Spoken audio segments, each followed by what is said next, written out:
Ladies and gentlemen, welcome to this week's episode. Sit back, relax, and enjoy. Here's Alday. What is going on with Omicrons? Welcome back, Highlanders. Welcome to another episode of What is going on. Today we're going to unpack Omicrons. This is where we talk about one topic. We talk about it for new players in the game. We talk about those mid accounts, and then we talk about endgame accounts. What do I think? What advice would I give to those three different types of players? What mistakes did I make? And we just talk about it. So today we're going to talk about Omicrons. Now, what are they? So Omicrons are like, they're like permanent datacrons. They're like a huge boost to a single character.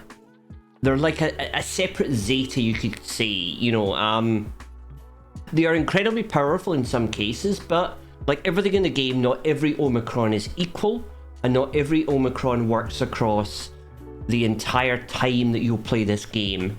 So you might end up spending an Omicron, which might not be as useful down the line, and that's what we're going to talk about today. The one thing to kind of notice about Omicrons rather than Datacrons is the Omicrons will actually work at any relic level. I mean, admittedly, you probably want to have that character at a higher level. A lot of the Omicrons do sit on uniques, so if the character then dies, then that Omicron ability goes away.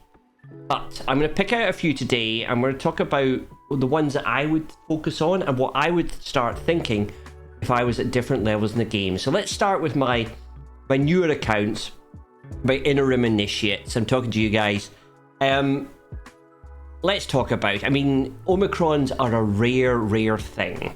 You're going to have to make choices, especially early in the game, especially now when you might be looking at lightspeed bundles, you might be looking at hyperdrive bundles.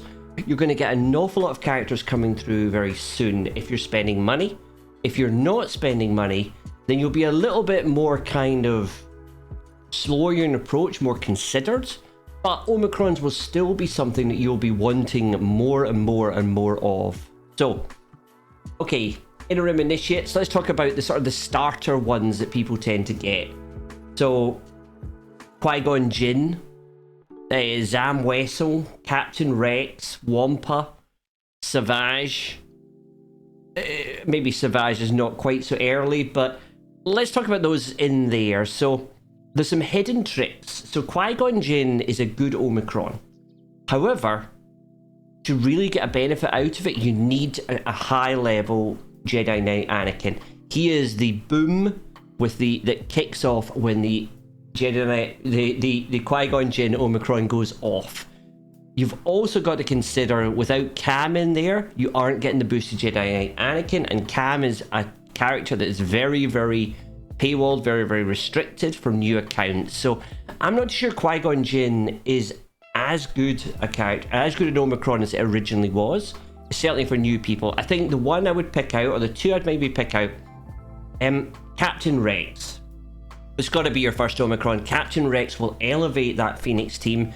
A lot of you are probably starting with Phoenix or unlocking Phoenix early to head towards Thrawn and head down that area.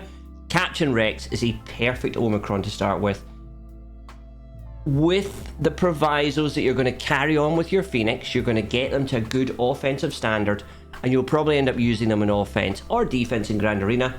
But yeah, Captain Rex is probably your best starter Omicron at the moment. If I had a little bit of a sneaky love for one, I would throw out Wampa in there. Wampa is something I still use today in GAC.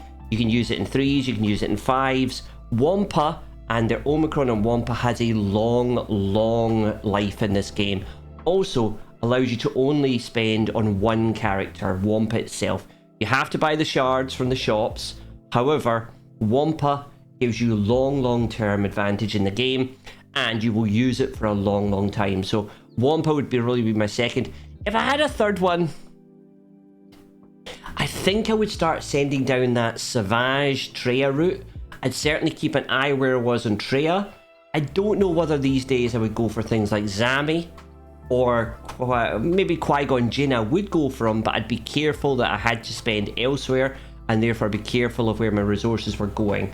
So those are my start accounts. Let's talk to my mid-rim masters. Mid-rim masters, good to see you, my friends. For you, you're probably starting to unlock people. You're probably starting to unlock some of these characters. I've got 2 bits of advice. I think I would go for GL lifters and GL counters only when it came to Omicrons for you guys. I think people like Starkiller, Malicos, Bane, if you're at that point. You've got Bane solo as a lifter. We're about to get Darkside Ray. That's probably a little bit off you depending how you're doing Conquest.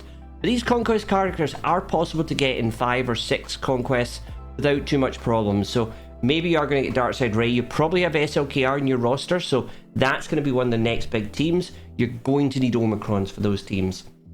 Then longer term, depending on where you are in your journey in the mid-rim, you've got the third sister. But the other piece of advice, so I would stick to GL lifters and counters. I think one thing we're going to be concerned is about the power creep. The obsolescence of some of the teams that we used to use a lot of. People like Qui-Gon Jinn we talked about. Characters that Ewoks, characters that were originally on defense or were very, very good, or we use them in offense. These have kind of sort of very much gone out of favor, and the newer characters we're getting are obsoleting those. The ones we know that will not be obsoleted are the GL lifters, and in many ways the GL counters, because those are very strong teams. So that's why I might kind of focus in that direction.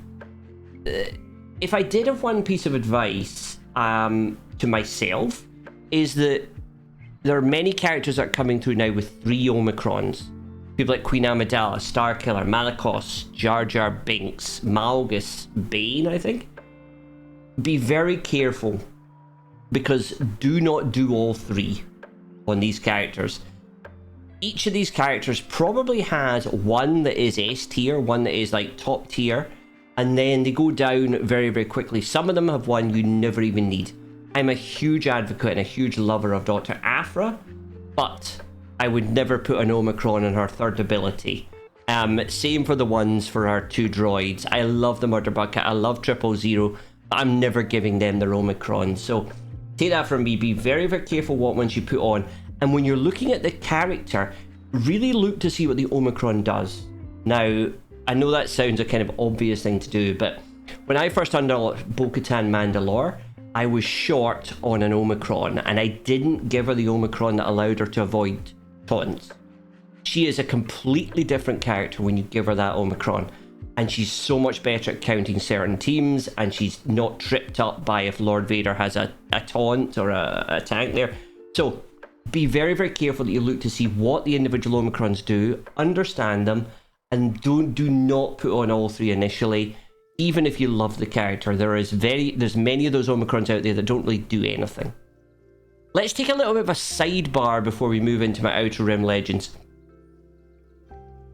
Let's talk about, I've talked exclusively so far about GAC. I do think Inner Rim Initiates, you should be GAC. Mid-Rim Masters, yes, GAC. But there are some sort of TW ones in there that can be good fun. And if you're loving that game mode, I do love things like Mara Jade, Juhani, Mace, Poggle. These are all ones that are very, very good. Later on, things like Grand Inquisitor start to become very good. These start to really transfer teams. So I would say that sort of if you are interested in TW, there are some out there. And please, please, please, as much as I talk about Grand Arena, please consider TW. Right, let me get to my Outer Rim Legends. Now, I'm not going to talk about GAC at all. I'm going to say to you, do not ignore TW Omicrons.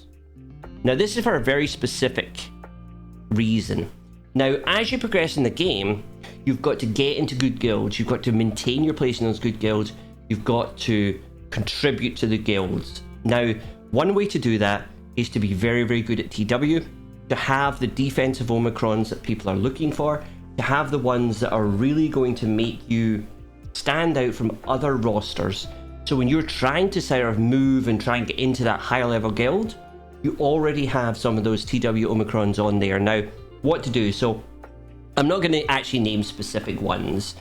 Take TW advice from your guild. Look at higher level guilds, look at higher level accounts, see what they have. You know, look at videos where things are ranked. those are ways that you can make sure you're getting the right TW Omicrons. And I honestly think that you probably have your standard GAC ones, you're clear on what you're doing there, you're looking at the new characters coming out and you're putting the Omicrons on where they should be, you're taking the advice the way it should be. So do not ignore TW.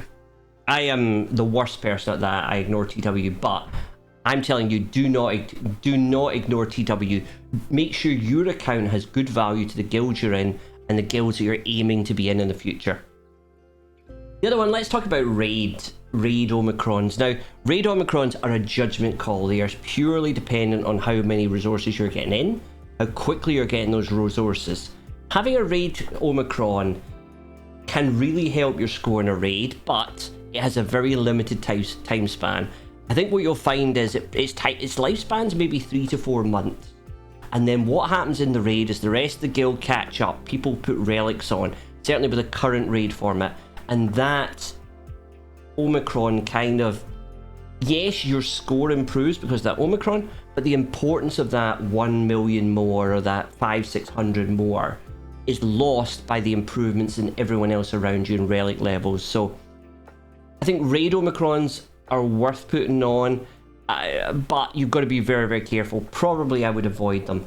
If I had to pick out one TB Omicron, there's one that Jedi Knight Cal Kestis has, which allows the ROTE mission to go very, very much better. It's the one where after he does his big hit, he then hits harder afterwards. That is one that is possibly worth doing for that mission. But again, it depends where your guild is. If you're already getting the 30 missions done very, very easily, then there's no value at all in you putting that on, unless you're going to join another guild. Anyway, that's my advice on Omicrons.